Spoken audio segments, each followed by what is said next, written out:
Bem-vindos ao Sim ou Não. Este é o programa de debate do Portugal Amanhã. O tema desta semana é turismo e a pergunta é: Portugal tem turistas em excesso, sim ou não? Comigo está Vera Gouveia Barros, economista, autora do livro O Turismo em Portugal, publicado em 2016, e coautora do estudo da Fundação Francisco Manuel dos Santos, O Mercado Imobiliário em Portugal, publicado no ano passado. Também tenho comigo Bernardo Trindade, presidente da Associação de Hotelaria de Portugal, empresário e gestor do setor e ex-secretário de Estado do Turismo. Ambos têm 1 minuto cada para a defesa da sua tese e depois segue-se o debate. Vera, comece por si. Eu bem sei que não é fácil estar do lado do sim, e vai explicar com certeza porquê, mas a ideia é abordarmos, no fundo, as externalidades negativas de termos cada vez mais turismo.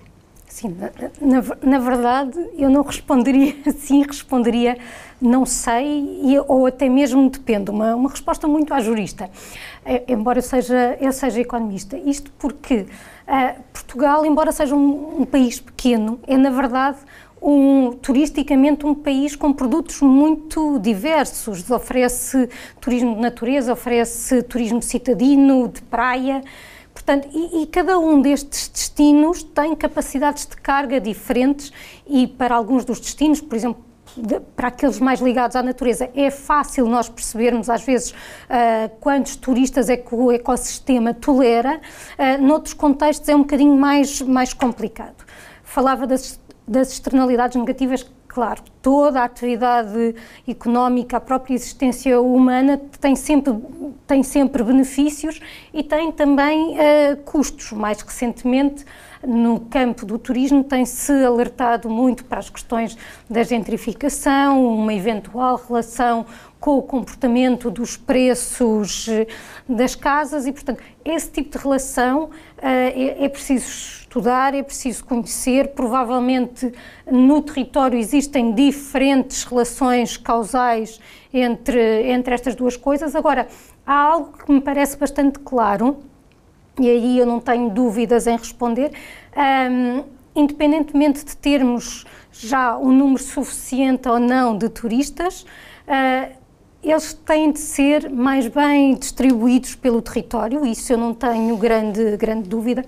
As assimetrias regionais que nós conhecemos em termos de atividade económica também se verificam no setor e temos de melhorar em qualidade, ou seja, o destino Portugal tem capacidade para, com os mesmos turistas ou até menos, gerar mais receita, fazendo precisamente essa subida que temos vindo a fazer em termos de valor. Muito bem, muito obrigado. Bernardo, 1 minuto ou 1 minuto e meio? Muito rapidamente eu diria o seguinte: eu acho que para responder à questão dos turistas a mais, que eu não sei responder, mas sei responder à pergunta ao contrário. Temos turistas a menos e aquilo que nós vivemos há 2 anos, não foi há 200 anos, há 2 anos, com a pandemia, foi claramente a manifestação de qual é a consequência de termos turistas a menos. No caso de não termos turistas, no caso de termos os nossos clientes em casa e os nossos colaboradores em casa.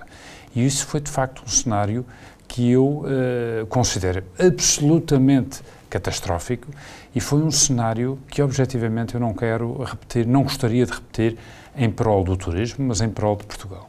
E em prol da humanidade, se quiserem, tendo uma lógica um bocadinho mais abrangente. Agora, há um aspecto aqui que é incontornável, que o Luís já referiu e que a Vera também referiu. Nunca nenhum de nós omitiu o facto do turismo ter externalidades negativas, ter impactos negativos relativamente a um peso sobre a infraestrutura. Com certeza, se é uma atividade económica que se desenrola no território, que está intimamente ligada com o território, quando há um peso superior, obviamente que isto tem consequências. Aliás, o que acontece aqui e aquilo que nós todos estamos convocados, nomeadamente empreendedores, associações, mas o Estado, por quem tem o papel regulador, é de facto ir fazendo uma medição destes impactos e adotando medidas que de alguma maneira mitiguem aquilo que são estes efeitos negativos. Bruno, mas pegando precisamente nesse tema, o fenómeno chamado fenómeno overtourism, ele é geral na Europa, numa série de outros destinos mundiais, e quando olhamos para cidades muito visitadas no mundo, estou-me a lembrar assim de repente de Veneza, Lisboa ou Porto no ranking mundial das cidades mais visitadas, são assim tão visitadas? Não, estão a ser objetivamente visitadas. Penso que, de facto, o advento das low cost, em termos de democratizar o acesso aos territórios, ajudou bastante. Lembro-me bem desse tempo, como imaginam, e em resultado um bocadinho da nossa localização geoestratégica. Ou seja, no fundo, o facto de eu, para cá chegar, ter de facto que ter uma ligação ponto a ponto que seja uma ligação competitiva, e resolvido esse tema, eu não tenho dúvida nenhuma que Portugal, na sua diversidade concentrada, que no fundo torna atrativo do Minho ao Algarve, passando pelas regiões autónomas, eu tendo transporte aéreo e passando um período de pandemia em que as pessoas estiveram retidas, eu não tenho dúvida nenhuma que Portugal e as suas regiões turísticas mais importantes estão hoje no top of mind em termos de destinos a visitar. E, portanto, do ponto de vista de procura, não constitui de facto um tema. Do ponto de vista da regulação com o turista, designadamente com a medição dos impactos, isso é uma matéria, obviamente, que deve estar na ordem do dia e espero sinceramente que, no nosso caso, no caso associativo, tudo faremos para contribuir para essa regulação. Agora, mas precisamente o mesmo tema do overtourism, também é verdade que em 2019 e depois em 2022, este ano, estão a ser batidos recordes de chegada de turistas. Falámos, claro que há aspectos positivos para a economia, para o emprego, mas falava ainda há pouco, há aspectos de facto negativos, nomeadamente na questão da habitação, na questão de preços que subiram muito, sei lá, na restauração. As pessoas estão preocupadas, nomeadamente nas grandes cidades. Como é que isso pode debater? Como é que se pode inverter? Para começar, eu sou defensora de que isso deve debater tendo dados, tendo conhecimento, tendo estudos. E aquilo que os estudos, os poucos que nós temos para a realidade portuguesa, e designadamente para o caso de Lisboa, há alguns estudos feitos, aquilo que mostram é que de facto o turismo tem algum impacto, mas está longe de ser a principal causa do comportamento que nós temos assistido no mercado imobiliário, onde nós temos tido, os últimos anos têm sido caracterizados, quer dizer, os últimos 2 não, mas até aí nós vinhamos com taxas de juros historicamente baixas, que a literatura económica reconhece como sendo um dos principais fatores que explica o comportamento dos preços das casas. Estávamos a crescer economicamente, com criação de emprego, e o turismo, na verdade, contribui para o aumento do preço das casas também por essa via, não é? Sendo um gerador de riqueza, sendo um gerador de emprego, também tem esse contributo indireto. Contribui indiretamente de outra forma também porque, por exemplo, o desenvolvimento turístico está muitas vezes associado ao desenvolvimento de infraestruturas, embelezam-se as ruas, criam-se parques, abrem restaurantes e, portanto, todas estas características que os bairros têm saem valorizadas pela presença do turismo e, portanto, por aí também tem um efeito nas casas. E depois, claro, é uma atividade profundamente ligada ao território, aliás, como também é o caso da habitação, e por isso também essa externalidade sente-se um bocadinho mais, porque, reparem, quando nós exportamos um qualquer bem, leite, mirtilos, o que quer que seja, isso faz subir o preço para nós, porque a quantidade que está disponível para o nosso mercado se reduz. O que acontece é que nós não observamos o preço da pera rocha em Londres, não é? E, portanto, não temos tanto essa comparação como acontece no turismo, em que o consumo é feito no nosso território. E, portanto, observamos, de facto, que os restaurantes ficaram mais caros, há atividades que ficaram mais caras, para além de outros congestionamentos que nós temos de acesso nos transportes, por exemplo. Agora, isto não me parece que se resolva acabando com o turismo. Resolve-se com a gestão e com a tal gestão que promove a desconcentração, uma desconcentração ao longo do ano, o combate à sazonalidade continua a ser um aspecto fundamental desta atividade, até porque a sazonalidade é prejudicial para a estabilidade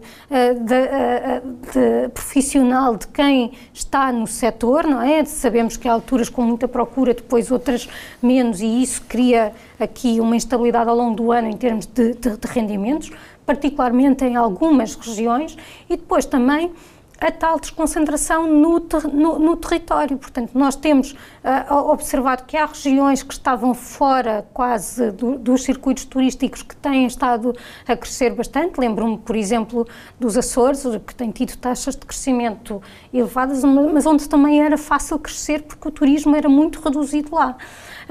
E isto é importante. E depois, às vezes mesmo dentro das próprias cidades também pode haver alguma desconcentração, não é? Nós vemos, por exemplo, aquilo que é o ranking dos museus e dos monumentos mais visitados, e às vezes eu fico com algumas surpresas de uns que escapam aos visitantes e que me parecem tão interessantes, quer dizer, por exemplo, o Museu da Cidade em Lisboa ou do Bordal Pinheiro, que até ficam próximo um do outro. E isso existe de facto, que as várias regiões se articulem e que funcionem em rede, porque isso vai não só promover a tal desconcentração, mas também para o próprio turista lhe traz uma experiência mais rica e certamente deixá-lo lá com vontade de regressar, para além de se conseguir aumentar provavelmente a estada média, se eu conseguir fazer com que as pessoas venham ao Porto fazer o turismo citadino que já fazem e depois ficam, por exemplo, mais 1 ou 2 dias para fazer a rota do Românico ali na zona de Castelo de Paiva, de Amarante. Portanto, mas para isso é preciso que as várias entidades conversem umas com as outras, isso para mim é um aspecto fundamental. Isso é um bom ponto e também lá chegaremos. Mas pegando ainda no tema da habitação, os preços do imobiliário, inflação na restauração, enfim, recentes medidas do Governo, agora até relativamente à questão dos residentes estrangeiros e o efeito que isso pode ter no imobiliário, isso pode prejudicar também o turismo, já agora, mas estes temas, a minha pergunta é, o efeito na habitação e o preço imobiliário e todas estas variáveis que estava agora a referir, o setor do turismo e quem o representa geralmente aparece como o mal da fita. Hoje, há um debate que Portugal tem que fazer de uma vez por todas, que é, no fundo, que turismo queremos, que turista queremos. Porque durante muitos anos tivemos oportunidade, no fundo, digamos, este Portugal mediático teve a oportunidade de, no fundo, afetar, classificar o turismo como uma atividade precária, onde os salários eram precários, onde a qualidade era uma qualidade, enfim, abaixo daquilo que era expectável. Nós estamos a fazer um esforço, de facto, inigualável. Saímos de uma pandemia, estamos a recuperar mais rapidamente, uma resposta muito positiva do mercado e de todos aqueles que olham para nós. E estamos neste momento, sim, estamos neste momento a vender mais caro. E estamos a vender mais caro porquê? Porque estamos a viver uma guerra, as cadeias de distribuição foram interrompidas, o custo de produção de cada unidade é hoje mais caro. O tema dos recursos humanos, sim, porque é um tema que, no fundo, queremos trabalhar na sua crescente dignificação e estamos a conseguir. O turismo lidera, digamos, no quadro das atividades da economia portuguesa, de facto, o delta dos salários relativamente aos últimos anos, e este é um trabalho que deve ser continuado. Ora, e tiveram de importar mais pessoas também. Portanto, há um fenómeno até de imigração também por causa do turismo. Nós perdemos cerca de 50 mil ativos durante a pandemia. Esses 50 mil ativos já foram recuperados. O que acontece é que, em resultado, digamos, da afirmação desta atividade, há hoje mais atividade. Há hoje mais unidades hoteleiras, há hoje mais estabelecimentos de restauração, há hoje mais experiências, mais agências de viagens e, portanto, é preciso gente. A nossa atividade é mão de obra intensiva e, portanto, é preciso gente. E nós já não nos bastamos para esse desafio. E, portanto, este processo de importação de mão de obra, no fundo, em determinados países onde, digamos, a nossa relação histórica, a nossa relação, se quiser, também de acolhimento é satisfatória, tem determinado a vinda destas pessoas para cá. Como é evidente, nós defendemos a chamada integração plena. Ou seja, não basta criar as condições para que as pessoas venham. É preciso depois, no fundo, lhes dar skills para que estas pessoas possam, no fundo, dizer não, eu fiz a opção por esta atividade económica, eu quero se ingrar em Portugal, eu quero permanecer em Portugal. Ora, isso tem que ser observado. E isso convoca-nos, de facto, a um outro debate. Temas como a habitação, tema como os transportes, tema como as próprias qualificações linguísticas ou qualificações muito associadas à profissão, têm que, obviamente, merecer um olhar de todos. Os empresários estão disponíveis para esse desafio, mas é evidente que o Estado, nas suas diversas dimensões, estou aqui a pensar não só no turismo em Portugal, estou a pensar no Instituto de Emprego e Formação Profissional, estou a pensar nas atividades de soberania, no quadro do acolhimento.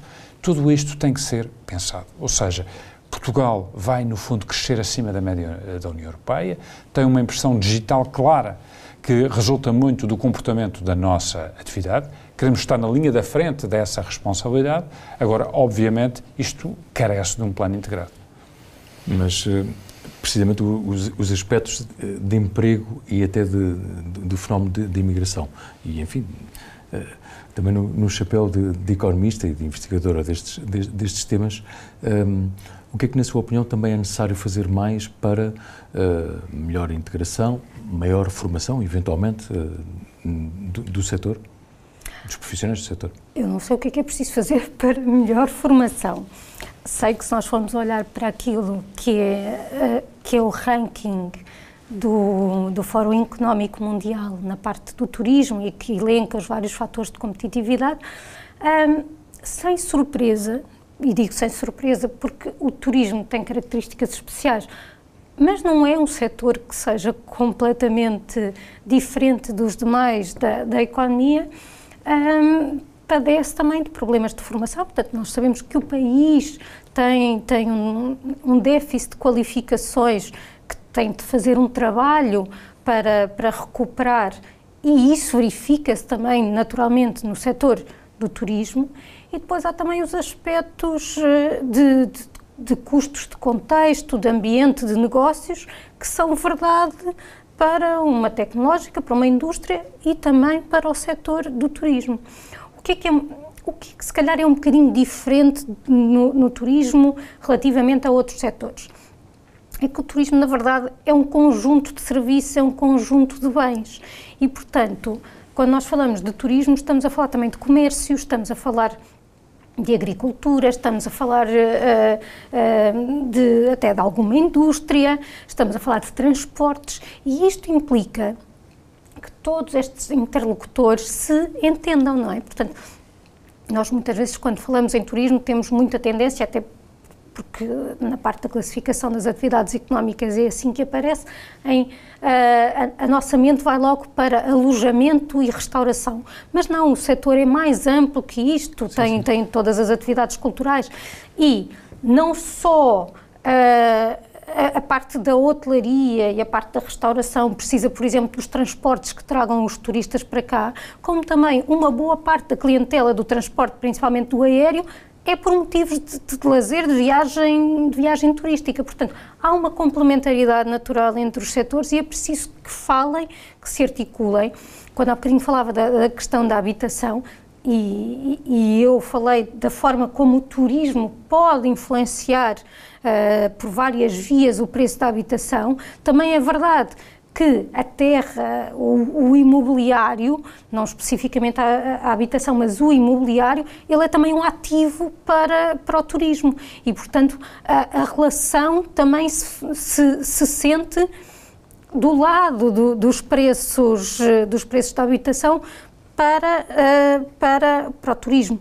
Ou seja, por exemplo, os constrangimentos de licenciamento, que se fala muito a propósito da questão de não haver casas, de não haver esse aumento, também existem quando se quer construir um edifício para os serviços em geral, designadamente para o turismo. Do turismo, exatamente. Bem, já que falava também da questão de transportar as pessoas para um destino como o português, Bernardo, inevitavelmente tenho que colocar a questão do tema do novo aeroporto de Lisboa, eventualmente também do tema da privatização da TAP, do dossiê que está em cima da mesa.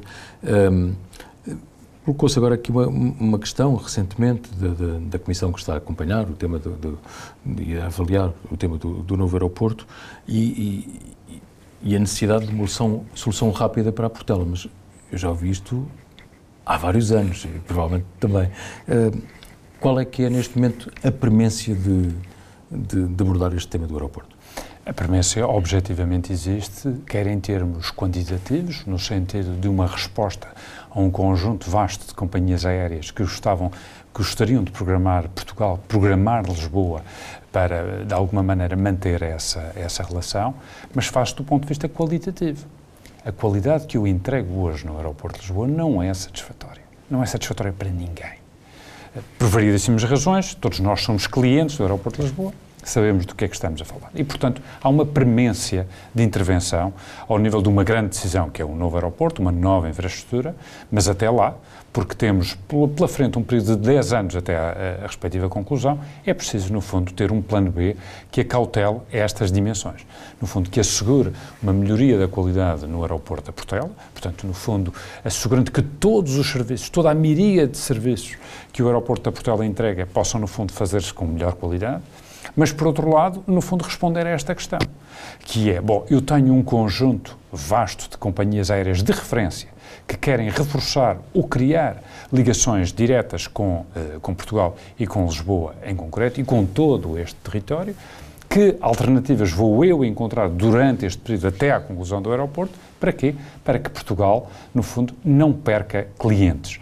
E a pergunta que normalmente gosto de fazer sempre é, em função da forma como a economia portuguesa se está a desenvolver, Portugal pode dar-se ao luxo de estar a dispensar clientes. Do meu ponto de vista, não pode. E não pode porquê? Porque nós estamos no início de um processo. Estamos a consolidar um processo em que nos coloca, de facto, como uma referência em termos mundiais nesta área do turismo. Temos muitíssimos a economia poderá estar demasiado exposta ao turismo? Não, por uma razão simples. Eu aqui, a Vera, há pouco referia a questão, quando nós olhamos para uma unidade hoteleira, é importante que percebamos que naquele centro estão, no fundo, aglutinadas um conjunto vastíssimo de atividades económicas, designadamente no setor agrícola, nomeadamente os bens alimentares que são consumidos, toda a parte da indústria, do têxtil, às cotelarias, são tudo realidades que acontecem em função de uma decisão de investimento de uma unidade hoteleira e que fazem mobilizar produção nacional de um setor que não diretamente o setor turístico. E, portanto, é precisamente com esta noção da responsabilidade e que devemos, no fundo, integrar todas estas dinâmicas que podemos, de facto, construir uma solução de futuro e não ficarmos, e isso é que me parece importante, e sinto cada vez mais o país real, o Portugal real é diferente do Portugal mediático, não ficarmos pelo preconceito, muitas vezes, mal informado. Ou seja, o turismo é o instrumento de coesão económica e social mais presente hoje no quadro da economia portuguesa. O Luís já teve aqui autarcas neste seu programa. Pergunte quais são as suas prioridades. Do ponto de vista de atividades económicas, o turismo é logo identificado. E depois, em termos concretos, não só o trabalho que vimos desenvolvendo com as autarquias, com o Poder Central, mas a possibilidade de ter uma infraestrutura, ter um hotel de qualidade, onde eu possa receber com qualidade os meus clientes. E, portanto, este é o país real. Este é o país que, no fundo, hoje procura alternativas. E sabemos bem o que é que estamos a fazer. Eu vim para Lisboa, da Madeira, em 2005, e na altura haviam 3 regiões que basicamente se destacavam. Todo o resto do país, do ponto de vista turístico, era muito, muito, muito frágil. E hoje é com gosto que verifico que nos 308 municípios do país já encontramos sítios onde pernoitar, um restaurante onde degustar, uma experiência para viver. E isso reflete bem um pouco o bom compromisso que tem havido entre poderes públicos e iniciativa empresarial. E a mesma coisa relativamente à questão do aeroporto e já agora sobre a privatização da TAP. De que forma que isso é realmente importante para o turismo em Portugal? Bom, em relação... Em excesso ou não? Em relação ao aeroporto, se acrescentar aquilo que o Bernardo já disse, que às vezes as pessoas não se lembram que o aeroporto é o primeiro sítio e o último da passagem do turista pelo território, não é? Portanto, tem de facto grande impacto na imagem que ele leva do país. É a primeira e é a última. E por isso a questão da qualidade é bastante importante. E esta é uma questão que é mais velha do que eu, não é? Eu sou jovem, eu sei, mas tem mais anos do que eu. E, portanto, acho que é preciso, de facto, tomar uma decisão. Tem de ser uma decisão estudada, devidamente ponderada, equilibrando todos os interesses, mas decidir, não continuar a arrastar, até porque já se produziram tantos e tantos estudos que nos vários deles deve estar uma resposta. Em relação à TAP, o que eu tenho dito sempre é nós temos de definir o que é para nós a TAP. E se nós entendemos que a TAP serve para prosseguir fins que não são exatamente os fins comerciais, então a manutenção numa esfera pública fará sentido. Mas, na verdade, aquilo que nós temos é que os argumentos são essencialmente de trazer turistas a Portugal e, portanto, essa procura existe e não me parece que seja a privatização que a vá afastar, que vá deixar o país. O país, sendo um destino interessante, haverá sempre interesse em voar para cá. Bernardo, Luís, porque eu não respondi à questão da privatização da TAP e tenho todo o interesse em fazê-lo. Em primeiro lugar, porque reconheço a TAP como um instrumento de mobilidade fundamental ao nosso país. E, independentemente de estarmos aqui a discutir a bondade da percentagem que vai ser alienada, o que é fundamental é assegurar determinados princípios. E o primeiro deles é, no fundo, o reforço do Hub em Lisboa. O reforço desta plataforma que permite, no fundo, garantir que Lisboa, a capital de Portugal, é uma centralidade no futuro da TAP. Em segundo lugar, passa para Madrid. Em segundo lugar, outra coisa que é muito importante e que é muito clara, e espero que fique muito claro no caderno de encargos, que é, no fundo, a capacidade de reforçar as ligações ponto a ponto com outros aeroportos nacionais. E isto responde a um aspecto, a uma reivindicação justa que quer o Porto, quer o Algarve tiveram relativamente ao futuro da TAP. Como podem imaginar, sou muito sensível à questão das regiões autónomas e, portanto, entendo que um português da Madeira e dos Açores não é menos português que um português do continente e, portanto, essa relação deve ser assegurada. E, finalmente, outra matéria que é muito importante, que é a nossa relação com a diáspora. E só quem não anda lá fora e quem ouve os nossos concidadãos e compatriotas a referirem, digamos, o papel da TAP no sentido do reforço desta Portugalidade, é uma matéria também que deve fazer parte desse caderno de encargos. Agora, não tenhamos dúvidas, a TAP atua em mercado muitíssimo concorrencial e só com parcerias muito fortes que permitam, no fundo, valorizar onde a TAP é boa, onde a TAP é importante, onde a TAP é competitiva, e nesse quadro, de facto, a nossa relação, quer com a África, quer sobretudo com a América do Sul e o Brasil em concreto, é absolutamente decisiva. E isso, sinceramente, porque estamos, no fundo, a agir racionalmente, as companhias aéreas, os grandes grupos de transporte aéreo, obviamente, estão muito atentos àquilo que representa de potencial para a TAP. Eu quero rapidamente esquecer o último ano em termos daquilo que foi o contributo da política para a TAP foi muitíssimo negativo. Vamos, no fundo, ser positivos e projetar o futuro. E virar a página. Bem, ficávamos aqui com certeza imenso tempo a falar sobre estas matérias. Agradeço muito a vossa presença. É tudo. Já sabe que pode ver e ouvir este debate no site amanhã.pt, também ouvir em podcast e, claro, ler no jornal Portugal Amanhã. Boa semana.